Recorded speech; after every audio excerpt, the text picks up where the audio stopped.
ಅಧ್ಯಕ್ಷರಾಗಿರ್ತಕ್ಕಂಥ ಬಸವರಾಜ್ ಅವರು, ನಾಮನಿರ್ದೇಶಿತ ಸದಸ್ಯರಾದ ಉಪ್ಪರ್ ಬಾಳಪ್ಪನವರು, ಮಾಜಿ ಅಧ್ಯಕ್ಷರು ಮತ್ತು ಪುರಸಭೆ ಸದಸ್ಯರಾಗಿರ್ತಕ್ಕಂಥ ಗುಡ್ರ ಹನುಮಂತಪ್ಪನವರು, ನಮ್ಮ RSS ಬ್ಯಾಂಕ್ನ ಉಪಾಧ್ಯಕ್ಷರಾಗಿರ್ತಕ್ಕಂಥ ಒಂದು ಯಜಮಾನರಾಗಿರ್ತಕ್ಕಂಥ ಶ್ರೀ ವಿಜಯಕುಮಾರ್ ಅವರು ಈ ಒಂದು ಸಭೆಗೆ ಆಗಮಿಸಿದ್ದೀರಿ. ಮೊಟ್ಟ ಮೊದಲನೇದಾಗಿ ನಿಮ್ಗೆಲ್ಲರಿಗೂ ಶಿವಶರಣೆ ಮಹಾನ್ ಸಾಧ್ವಿ ಎಂ ರೆಡ್ಡಿ ಮಲ್ಲಮ್ಮ ಜಯಂತಿಯ ಶುಭಾಶಯಗಳನ್ನು ತಿಳಿಸ ಬಯಸ್ತೀನಿ. ಅದೇ ರೀತಿಯಲ್ಲಿ ಎಂ ರೆಡ್ಡಿ ಮಲ್ಲಮ್ಮನವರ ಕುರಿತಾಗಿ ಬಸರೆಡ್ಡಿಯವರು ಮಾತಾಡಬೇಕಂತಂದೇಳಿ ಅವರಲ್ಲಿ ಮನವಿ ಮಾಡ್ತೀವಿ. ಶಿವಶರಣೆ ಹೇಮರೆಡ್ಡಿ 604ನೇ ಜಯಂತಿಯ ಅಂಗವಾಗಿ ಶುಭಾಶಯಗಳು. ಈ ನಿಕಟಪೂರ್ವ ಅಧ್ಯಕ್ಷರು, ಪುರಸಭೆ ಅಧ್ಯಕ್ಷರು ಮತ್ತು ಕಾಂಗ್ರೆಸ್ಸಿನ ಇಲ್ಲಿ ಇರ್ತಕ್ಕಂಥ ಎಲ್ಲರಿಗೂ ಶುಭಾಶಯಗಳು. ಇವತ್ತಿನ ಈ ಶಿವಶರಣೆ ಹೇಮರೆಡ್ಡಿ ಮಲ್ಲಮ್ಮನ ಆಚರಣೆ ನಾವು ಇವತ್ತು ಬ್ಲಾಕ್ ಕಾಂಗ್ರೆಸ್ ಅಧ್ಯಕ್ಷರ ವತಿಯಿಂದ ಇಲ್ಲಿ ಆಫೀಸ್ನಲ್ಲಿ ನಡೆಸಿಕೊಟ್ಟಿರ್ತಕ್ಕಂಥ ಎಲ್ಲರಿಗೂ ಧನ್ಯವಾದಗಳು. ನನಗೆ ಮಾತಾಡಲಿಕ್ಕೆ ಅವಕಾಶ ಕೊಟ್ಟಿರ್ತಕ್ಕಂಥ ಎಲ್ಲರಿಗೂ ಶುಭಾಶಯಗಳು. Thank you sir. ಶಿವಶರಣೆ ಹೇಮರೆಡ್ಡಿ ಮಲ್ಲಮ್ಮನ 604ನೇ ಜಯಂತಿ ಹಬ್ಬಕ್ಕೆ ಎಲ್ಲರಿಗೂ ಶುಭಾಶಯಗಳನ್ನು ಕೋರುತ್ತಾ, ಈ ದಿನ ಶಿವಶರಣೆ ಹೇಮರೆಡ್ಡಿ ಮಲ್ಲಮ್ಮ ಜಯಂತಿಯನ್ನು ಆಚರಿಸುವ ಸೌಭಾಗ್ಯ ನಮ್ಮದು. ಮಾನ್ಯ ಭೀಮಾನಾಯ್ಕ ಸಾಹೇಬರ ಕಚೇರಿಯಲ್ಲಿ ಈ ದಿನ ಹೇಮರೆಡ್ಡಿ ಮಲ್ಲಮ್ಮ ಜಯಂತಿಯನ್ನು ಏರ್ಪಡಿಸಿದ್ದಕ್ಕಾಗಿ ನಮ್ಮ ಕಾಂಗ್ರೆಸ್ ಪಕ್ಷದ ಎಲ್ಲ ಅಧ್ಯಕ್ಷರಿಗೂ, ಪದಾಧಿಕಾರಿಗಳಿಗೂ ಮತ್ತು ಮಾಜಿ ಶಾಸಕರಾದ ಭೀಮನಾಯ್ಕ ಸಾಹೇಬರಿಗೂ ಅತ್ಯಂತ ಶುಭಾಶಯಗಳನ್ನು, ಅಭಿನಂದನೆಗಳನ್ನು ಈ ಸಂದರ್ಭದಲ್ಲಿ ಹೇಳ್ತಾ, ಎಲ್ಲ ಆಗಮಿಸಿದ ಎಲ್ಲ ಸಮಾಜದ ನಾಗರಿಕರಿಗೆ ಮತ್ತು ಹಿರಿಯರಿಗೆ ನಮ್ಮ ಸಮಾಜದ ವತಿಯಿಂದ ಎಲ್ಲರಿಗೂ ಶುಭಾಶಯಗಳನ್ನು ಮತ್ತೆ ಹೇಳ್ತಾ, ಶಿವಶರಣೆ ಹೇಮರೆಡ್ಡಿ ಮಲ್ಲಮ್ಮನ 604ನೇ ಜನ್ಮದಿನದ ಶುಭಾಶಯಗಳು ತಿಳಿಸುತ್ತಾ, ಪುರಸಭೆ ಮಾಜಿ ಅಧ್ಯಕ್ಷರ ನನ್ನ ಆತ್ಮೀಯ ಸ್ನೇಹಿತರ ಮರಿಯಮ್ಮನವರೇ ಮತ್ತು ರೆಡ್ಡಿ ಸಮಾಜದ ಬಾಂಧವರೇ ಮತ್ತು ಆಫೀಸಿನ ಸಿಬ್ಬಂದಿ ವರ್ಗದವರೇ, ಪುರಸಭೆ ಸದಸ್ಯರೇ, ಗ್ಯಾರಂಟಿ ಸಮಿತಿಯ ಸದಸ್ಯರೇ, ಅಧ್ಯಕ್ಷರೇ, ಉಪಾಧ್ಯಕ್ಷರೇ, ಎಲ್ಲರೂ ನಾವು ಜೀವನದಲ್ಲಿ ಏನಂದರೆ ಇವನ್ನೆಲ್ಲ ಇದಕ್ಕೆ ಪೂಜೆ ಮಾಡ್ತೀವಿ ಅಂದರೆ ಆದರ್ಶ ಮಹಿಳೆಯರ ಎಲ್ಲ ಆದರ್ಶಗಳನ್ನು ನಾವು ಪಾಲನೆ ಮಾಡ್ಕೊಂಡು ಹೋದಾಗ ಜೀವನದಲ್ಲಿ ಮುಂದೆ ಬರೋಕ್ಕೆ ಸಾಧ್ಯ ಐತಿ.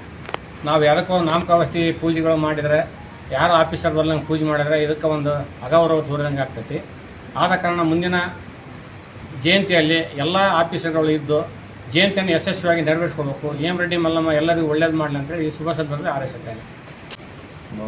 ನಮ್ಮ ನಿಕಟಪೂರ್ವ ಅಧ್ಯಕ್ಷ ಅಂತ ಮರಿರಾಮಣ್ಣನವರೇ, ನಮ್ಮ ಬ್ಲಾಕ್ ಸಮಿತಿಯ ಅಧ್ಯಕ್ಷರಾದಂಥ ಕೋರಿ ಗುಣಮಸಪ್ಪನವರೇ, ಹಾಗೂ ಪುರಸಭೆಯ ಅಧ್ಯಕ್ಷರಾಗಿದ್ದ ಸಿಕಂದರ್ ಅವರೇ, ಮತ್ತೊಬ್ಬ ಸದಸ್ಯರಾದಂಥ ಬಾಳಪ್ಪನವರೇ, ಹಾಗೂ ಮಾಜಿ ಅಧ್ಯಕ್ಷರಾದ ಗುಂಡ್ರು ಹನುಮಂತನವರೇ, ಹಾಗೂ ನಮ್ಮ ಶಿಕ್ಷಕರಾದಂಥ ಕೃಷ್ಣನಾಯ್ಕ ಸರ್ ಅವರೇ, ಮತ್ತು ರೆಡ್ಡಿ ಸಮಾಜ ಅಧ್ಯಕ್ಷರಾದ ಬಸವರೆಡ್ಡಿ ಅವರೇ, ಯುವ ಘಟಕದ ಅಧ್ಯಕ್ಷರಾದಂಥ ಕರ್ವಸಪ್ಪ ರೆಡ್ಡಿಯವರೇ, ಹೇಮರೆಡ್ಡಿ ಮಲ್ಲಮ್ಮನ ಒಂದು ಆದರ್ಶಗಳನ್ನು ಪ್ರತಿಯೊಬ್ಬರು ಪಾಲಿಸಬೇಕು ಅಂತ ಈ ಸಂದರ್ಭ ಕೇಳೋಕ್ಕೆ ಇಷ್ಟಪಡ್ತಿದ್ವಿ.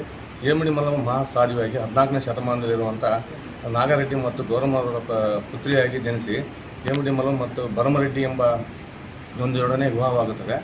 ಇವರು ಮಹಾಶರಣರಲ್ಲಿ, ಇವರು ಶಿವಶರಣರಲ್ಲಿ ಇವರಾದಂಥ ಮಲ್ಲಿಕಾರ್ಜುನ ಪರಮ ಭಕ್ತರಾಗಿ ಇವರು ಕೆಲವೊಂದು ವರಗಳನ್ನು ಮಲ್ಲಿಕಾರ್ಜುನ ಪಡೆದುಕೊಂಡಿರುತ್ತಾರೆ. ಇವರು ಜೋಳವನ್ನು ಬಿತ್ತಿ ಮತ್ತು ಉಸುಗನ್ನು ಬಿತ್ತಿ ಜೋಳವನ್ನು ತೆಗೆದಂಥ ಉದಾಹರಣೆ ಕೂಡ ಹೇಮರೆಡ್ಡಿ ಮಲ್ಲಮ್ಮಗೆ ಸಲ್ಲಿಸ್ತದೆ.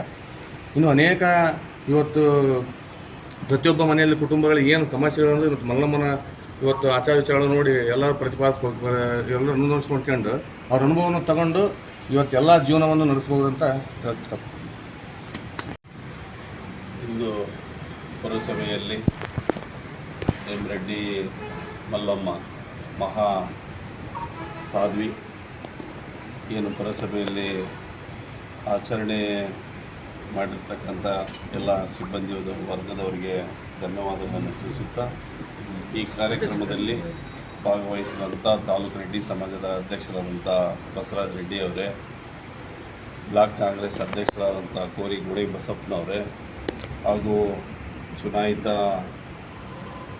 ಎಲ್ಲ ಪುರಸಭೆ ಸದಸ್ಯರಾದಂಥ ಮಂಗಳ ಕೃಷ್ಣನಾಯ್ಕ ಅವರೇ, ಗುಡ್ರ ಹನುಮಂತಪ್ಪನವರೇ, ಕೊಟ್ರೇಶ್ ತ್ಯಾವಣಿಗೆ ಅವರೇ, ಸಿಕಂದರ್ ಅವರೇ, ಬಾಳಪ್ಪನವರೇ, ಎಲ್ಲ ಸಿಬ್ಬಂದಿ ವರ್ಗದವರೇ, ಹಾಗೂ ರೆಡ್ಡಿ ಸಮಾಜದ ಬಂಧುಗಳೇ, ಏನಿವತ್ತು 604ನೇ ಜಯಂತಿಯ ಪ್ರಯುಕ್ತ ಪುರಸಭೆಯಲ್ಲಿ ಆಚರಣೆ ಮಾಡಿರ್ತಕ್ಕಂಥ ಶಿವಶರಣೆ ಮಹಾನ್ ಸಾಧ್ವಿ ಹೇಮರೆಡ್ಡಿ ಮಲ್ಲಮ್ಮನವರ ಜಯಂತಿ ಅಂಗವಾಗಿ ಅವರು ಹಾಕಿಕೊಟ್ಟಿರ್ತಕ್ಕಂಥ ಮಾರ್ಗದರ್ಶನದಲ್ಲಿ ಹೇಮರೆಡ್ಡಿ ಮಲ್ಲಮ್ಮನವರ ಅನುಯಾಯಿಗಳಾಗಿ ಸಾಕ್ಷಾತ್ ಶ್ರೀಶೈಲ ಮಲ್ಲಿಕಾರ್ಜುನನ್ನೇ ಭಕ್ತಿ ಮೂಲಕ ಒಲಿಸಿಕೊಂಡು ನಾಡಿನ ಜನತೆಗಾಗಿ ಈ ಮಾನವ ಕುಲಕ್ಕೆ ಒಂದು ಸಂದೇಶವನ್ನು ಕೊಟ್ಟಿರ್ತಕ್ಕಂಥ ಮಹಾನ್ ಸಾಧ್ವಿ ಹೇಮರೆಡ್ಡಿ ಮಲ್ಲಮ್ಮನವರು ಅದೇ ರೀತಿಯಾಗಿ ಅವರು ಹಾಕಿಕೊಟ್ಟಿರ್ತಕ್ಕಂಥ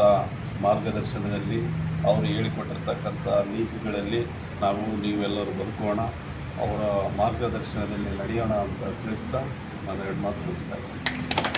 ಅವರ ಜಯಂತಿಯ ಶುಭಾಶಯಗಳು. ಅವರ ತತ್ವ ಮತ್ತು ಆದರ್ಶಗಳನ್ನ ಎಲ್ಲರೂ ತಮ್ಮ ಜೀವನದಲ್ಲಿ ಅಳವಡಿಸ್ಕೊಳ್ಬೇಕಾಗಿ ಕೇಳ್ಕೊಳ್ತಾ ಇದ್ದೀನಿ. ಹಾಗೆ ನಮ್ಮ ಹಿರಿಯರು ಬಸವರೆಡ್ಡಿಯವರು ಹೇಳಿದಂಗೆ ಈ ಪುರಸಭೆಯಲ್ಲಿ ಜಯಂತಿಗಳಿಗೆ ಅಧಿಕಾರಿಗಳು ಇಲ್ಲದೇ ಇರೋಕ್ಕೆ ಬೇಸರಗೊಂಡು ಹೇಳಿರ್ತಾರೆ.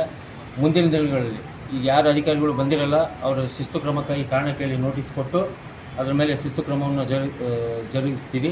ಹಾಗೆಯೇ ಮುಂದಿನ ದಿನಗಳಲ್ಲಿ ಯಾವುದೇ ಜಯಂತಿ ಆಗಲಿ ಎಲ್ಲ ಅಧಿಕಾರಿಗಳು ಕಡ್ಡಾಯವಾಗಿ ಇರುವಂಥ ನೋಟಿಸ್ನು ಕೊಟ್ಟು ನೋಡ್ಕೊಳ್ತೀವಿ. ಧನ್ಯವಾದ. 604ನೇ ಜಯಂತ್ಯೋತ್ಸವ ಅಂಗವಾಗಿ ಅಗರಿಬೊಮ್ಮಾಳಿ ತಾಲೂಕಿನ ಪುರಸಭೆಯ ಆವರಣದಲ್ಲಿ ನಡೆಸತಕ್ಕಂಥ ಹೇಮರೆಡ್ಡಿ ಮಲ್ಲಮ್ಮ ಜಯಂತ್ಯೋತ್ಸವಕ್ಕೆ ಈ ಪುರಸಭೆಯ ಸದಸ್ಯರು, ಅಧ್ಯಕ್ಷರು, ಸಿಬ್ಬಂದಿ ವರ್ಗಕ್ಕೆ ಶುಭಾಶಯಗಳನ್ನು ತಿಳಿಸುತ್ತೇನೆ.